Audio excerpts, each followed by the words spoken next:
look at verses 11, 12, and 13 and 14. 11 through 14.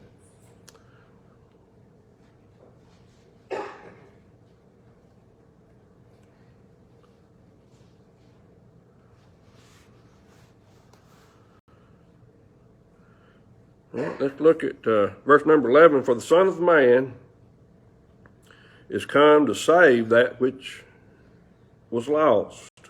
How think ye, if a man have 100 sheep,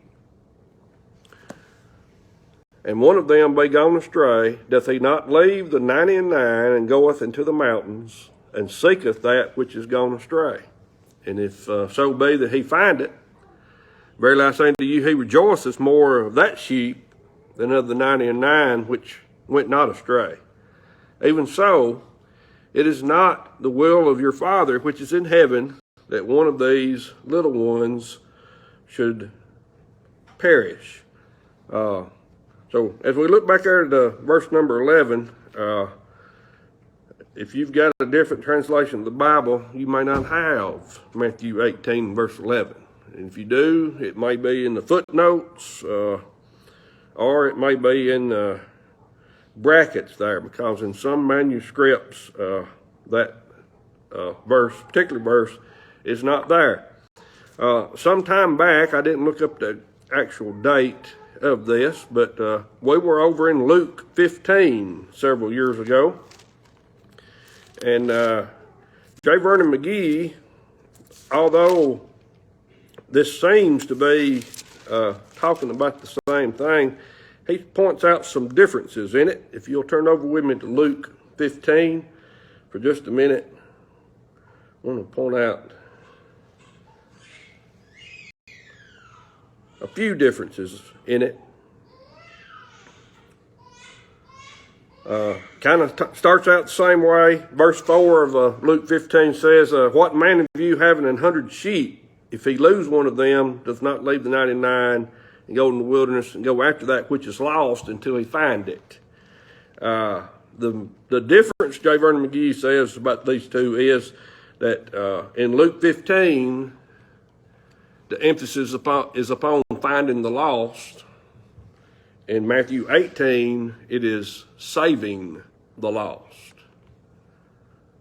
So, several years ago, I told you that what I think that our job is here is to make as many people like Jesus Christ as is possible. And the way we do that, teaching and preaching the Word.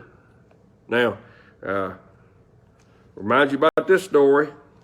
I showed up at church one Sunday morning years ago, and then was told, Brother Marty, the Sunday school teacher's not going to be here today, and we just want to let you know that you're the substitute.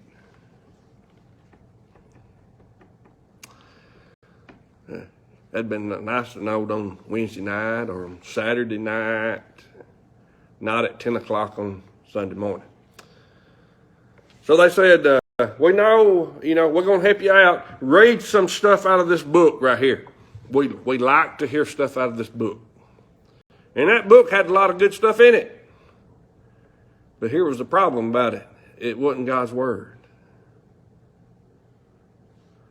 How else can we make folks more like Jesus Christ than digging into His Word? If you turn back with me to Matthew 18, why might someone go astray? And a lot of commentators talk about very little differences about somebody that goes astray versus somebody that's lost. And you think about that for just a minute, and how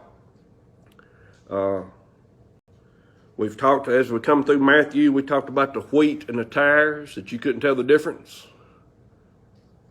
And they asked, well, do you want us to get rid of the tares? No, you leave them there. On the day of resurrection, we'll find out what wheat is the wheat. Because even though the tare may look like wheat, may grow up like wheat, may be the same height as wheat, may be the same color, in the end, the wheat is going to be what produces wheat. And Brother Terry, as I was talking to you this morning, those weeds that I got in my yard, if it wasn't for them, I'd be in good shape. Because had several years ago, a fella told me what kind of grass to get where you didn't have to cut it very often. I've almost got a yard full of it, except for them weeds. And still got a spot or two that stuff needs to spread out. And if Lord allows me to live a little while longer, I think I'll get to see it where the whole yard's at, and maybe not have to mow as often. But verse 11, whether it's there in the best manuscripts, whether it's not, what's Jesus' job?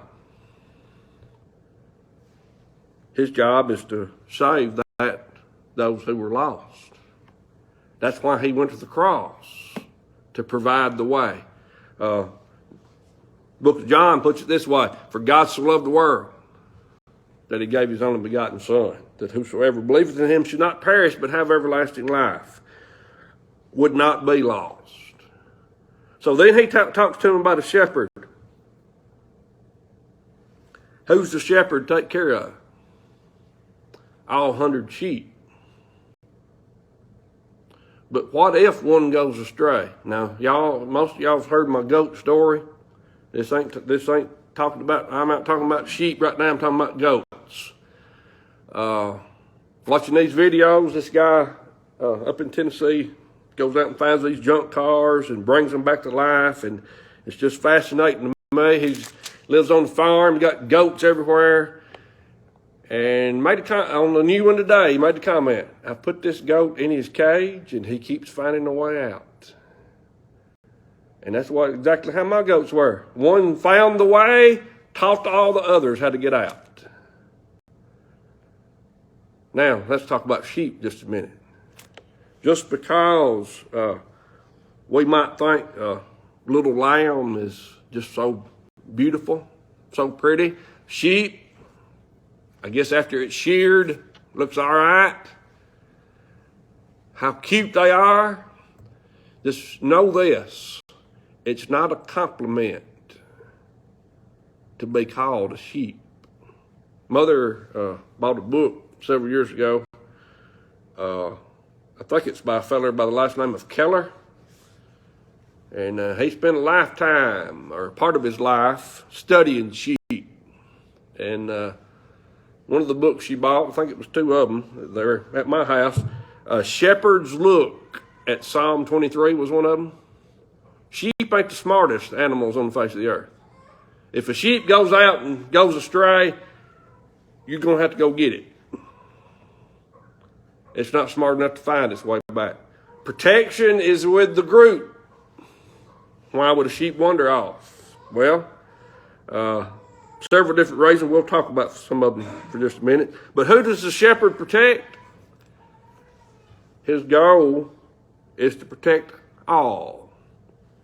But as you look there in verse 12, how think ye if a man have 100 sheep, one of them goes astray? What's he going to do? Well, goodbye, farewell. Is that what he's going to do? He leaves, doth he not leave the 99 and goes seeking after that which is went astray? So, here's your list of stuff. The shepherd, we done talked about, cares for the whole flock. He has a concern for the individual, no matter how large the flock. He loves each individual one. Oh, how he loves us. The shepherd is the one who does the seeking. He don't say, hey, go out and do. It ain't like Marlon Perkins. Jim, you go out, find that sheep that went missing. No, the good shepherd is the one who goes. He's caring, patient, enduring. He seeks and seeks after that sheep. He looks down every path, ridge, crevice. He uses all means at his disposal to try to find this sheep. Here's a problem. Will all the sheep come back?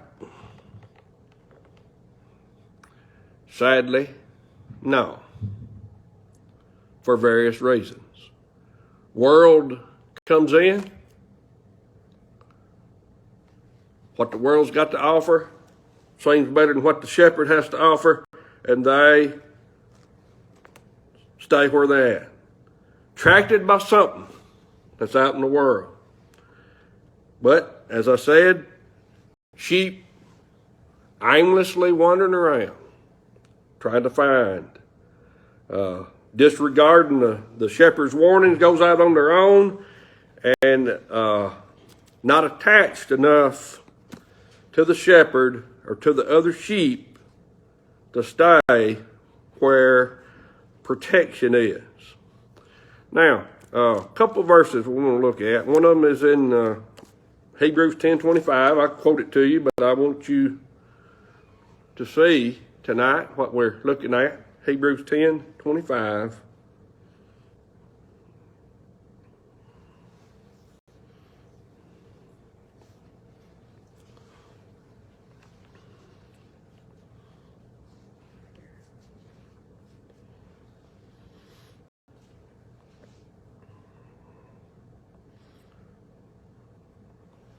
Not forsaking the assembling of ourselves together. Now, the sheep, all 100 of them, had more protection together. So let's read that first phrase there in Hebrews 10:25 again. Not forsaking the assembling of ourselves together. It always amazed me getting up early in the morning at my granddaddy's house when I was growing up, that if I got up early enough at the right time, I could hear my great uncle miles away calling his cows. Granddaddy called his on occasion, but something about early in the morning, late in the evening, they made a path, almost a run, to the barn. And all of them showed up. Reckon why I did? They were going to get fed. Sadly, this day and time, we've got folks that apparently don't need to get fed at the church house. They're going to get fed somewhere else.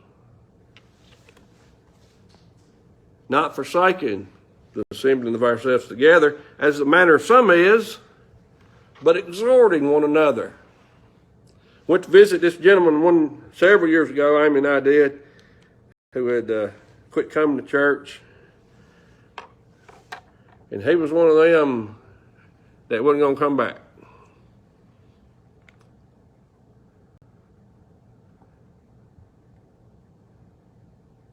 He wasn't going to come back. He had TBN on his TV, Trinity Broadcasting Network, and he informed me that that's where he got his church at now.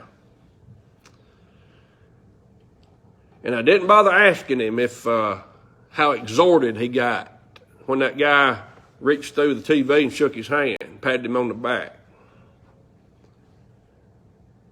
How his relatives that were on TV there, well, excuse me, he didn't have no relatives. How they was able to hug him through that TV. And I know in this day and time that we are in a situation where some can, some can't. As we talked about the other day, some could, but some just ain't. There's a difference in folks that would come if they could versus those who just won't come. There's a difference. Not forsaking the assembling of ourselves together, as the manner of some is, but exhorting one another. And so much more as you see the day approaching. I believe this fellow's name was Carl Malden. He used to be the spokesperson for the American Express card. Don't leave home without it. membership has its privileges. Being a part of a local Bible-believing, Bible-teaching church has its privileges. Another one of the sayings David Mason had, membership has, church membership has its privileges.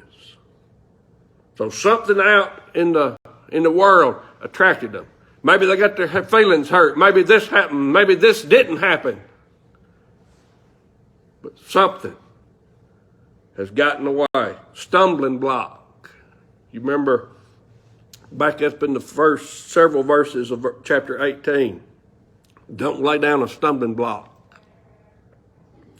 And perhaps something caused them to stumble. But how many sheep? 100. And the good shepherd has one missing. The good shepherd's going to go out and strive to find it. Will 100% of them come back? Look at verse 13. First line, first phrase. When you get to a comma, look up. And if so be that he find it, all ain't going to be found. Some are out there on their own, fending for themselves.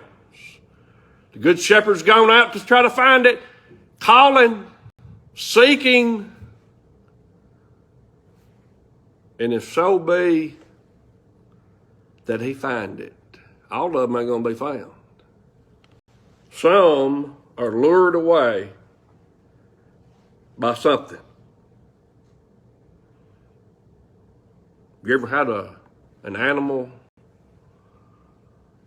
that you kept calling? You know it knows its name. And you keep calling and keep calling and keep calling, and they just kind of stand there and look at you, kind of smiles at you. And the more it does that, matter I get. And what about the lost sheep? There's some that's not willing to respond when the shepherd's voice is heard. And as you've heard me say, are all listening for the shepherd's voice. There's some that preach that God don't speak to us no more. And my conviction is we ain't listening. Has the lost sheep been so careless and unconcerned that it's been injured in some way? Can't find its way back? Is it not listening for the shepherd's voice? And one last question here that they've got. Has the patience of the shepherd ended? Has he given up? Has so much time passed that he knows there is no longer any hope? The good shepherd is still seeking, still looking. Several years ago, we had a discussion on Sunday night. Y'all have heard my story about that before, about whether the Lord pursues people. And one gentleman in the room said, no, the Lord don't go after us. Well, Matthew 18, verses 11 through 14 speaks differently. So I sat there, squirmed a little bit in my chair, looked this way, looked that way, waiting on somebody else to speak up. And finally he took a breath, and I said, I am very thankful that he pursued me. I might not be here tonight. I might not have been there that night had he not pursued me and kept after me. What was he wanting? He was wanting to save my soul. I'm so thankful that he stayed after me. If so be that he find it, in verse 13, verily I say unto you, he rejoiceth more of that sheep. You say, well, that's terrible. What about the 99 that stayed? Where are they supposed to be? Read the parable of the prodigal son.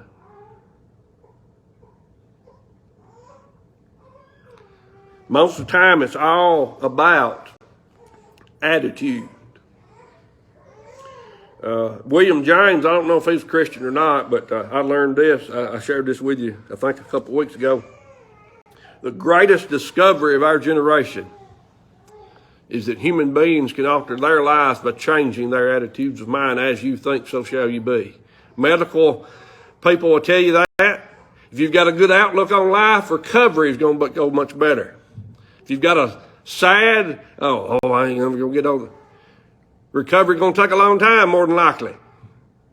Attitude has a lot to do with it. Charles Swindoll says this: I am convinced that life is made up of 10% of what's happening to us and 90% of how we react to it.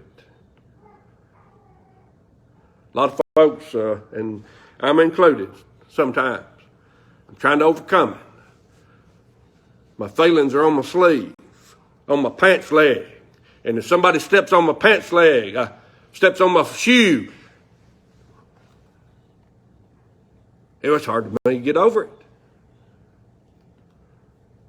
But as I told that young man that day, he was the office aide in the office, and I told him in their training, I said, if it gets so bad that I've got a child in my office and they start crying, and it's to a point that you feel so bad that you start crying when you leave this office, tears have got to stop, because what happens in this office needs to stay here. You don't need to go out here talking about what things you've seen, because you're going to see things that everybody else in the school ain't going to see. And I came out from one of them situations, little fella, I think, left crying. And I came out and cracked a joke. And he said, how you do that? I said, well, son, you can't stay mad all of your life. You can't stay mad. Why? Because if we're in our anger, we're not going to listen to it. We're not going to hear that shepherd's voice. When you got time, read about Elijah's battle with the 400 prophets of Baal, 450 prophets of Baal, 400-something prophets of Baal. And as he got angry, and I'm the only one left. And God started the process of speaking to him. There was an earthquake, there was a fire, there was a great wind. God at times speaks in all those. But on that particular day, he wasn't speaking to Elijah in any of them. Because after all them, there was a still small voice. I'm afraid that sometimes we miss that still small voice because we're looking at what the earthquakes did. We're looking at what the wind did. We're looking at what the fire did. And looking at things that's going on in this world and missing what God has to say to us. So he rejoices more with that sheep than the 99 which went not astray. And let me tell you something. If the 99 sheep are where they're supposed to be, they're going to be rejoicing with the Lord when that one that goes astray is found, safe, saved. Now let's look at verse number 14. What's the will of God? Verse 14 tells what it in essence is.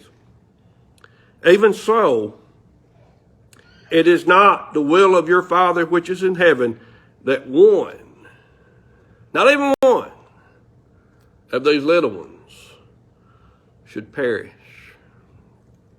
He came to seek and save that which was lost.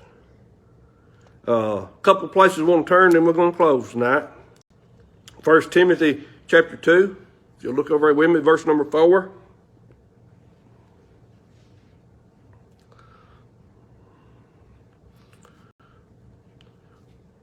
Paul, writing to Timothy, I believe he's writing to us, under the inspiration of the Holy Spirit, says this: about God. And as I'm reading this, you think about them 99 sheep that's still where they need to be. And you think about that one that's went astray, that's lost. 1 Timothy 2 and verse 4. Who's he talking about? God. Who will have all men to be saved and to come into the knowledge of the truth.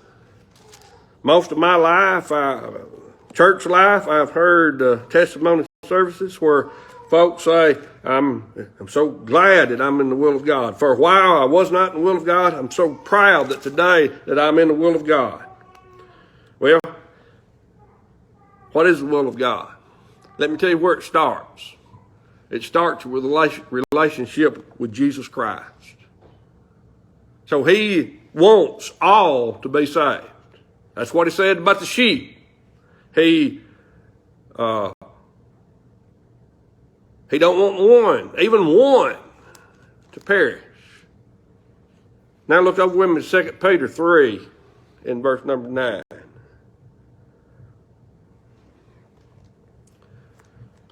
2 Peter 3 in verse number 9.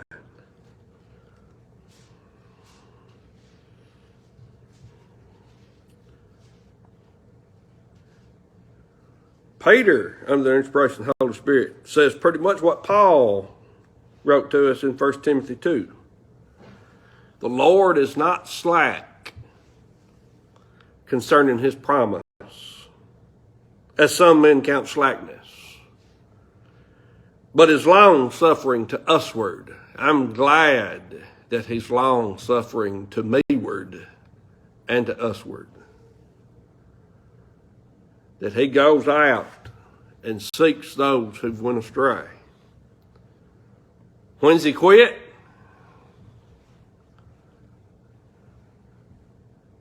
I don't know if he finds the quitting place. Story of the prodigal son. That father, I believe, was always looking down that road that boy left on, seeing that if he's coming home or not. So he's long-suffering to usward, not willing that any should perish, but that all should come to repentance. You think about something with me for just a minute.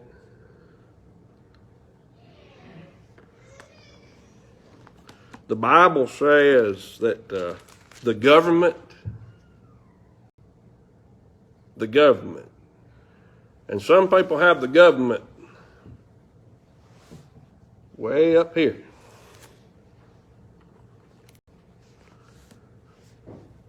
They think the government's it.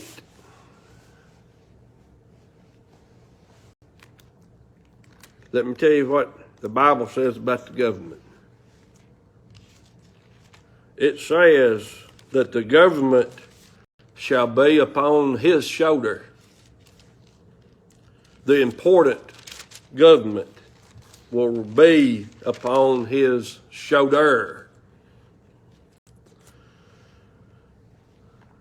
Let me tell you about the sheep. Not the smartest of animals. The Bible says that he'll put that sheep upon his shoulders. You say, one? Yeah. There's safety there. Proverbs 18:10 says, the name of the Lord is a strong tower. The righteous runneth into it, and are safe. Why upon the shoulders? He cares for us. Every single person. Kind of reminds me of the little plaque, little picture my history teacher had. I had her for 7th grade, 9th grade, 11th grade. Part of the 11th grade, about halfway through the 11th grade. Little picture of a little boy standing there, and he looked like he done lost his best friend. But a little saying below it said this: I know I'm somebody, because God don't make no junk. Not good grammar, but that's some good theology. God loves every single person. Who did Jesus die for? The sins of the whole world. Not just the Baptist, not just the Southern Baptist, not just the Church of Christ, not just the Methodist, United Methodist, Congregational Methodist, Cumberland Presbyterian, United Presbyterian, Church of God of Indiana, Church of God of Tennessee. He died for all. He died for all. And as many as receive him, to them gives he power to become the sons of God. So tonight, if you're here, you've never trusted him as your Lord and Savior, I can't think of any better time. Let's bow our heads for a word of prayer. Heavenly Father, Lord, I thank you, Lord, that of the long suffering you have toward us. Lord, that you're not through with us, but you're still working on us and making us, molding us in who you'd have us to be. Lord, thank you that you're still in the saving business. And Lord, if there's one here tonight that's lost, you can still save them tonight. Lord, but draw us, your children, closer to you, that others can see you through us. Help us to be about your business. I thank you in Jesus' name. Amen.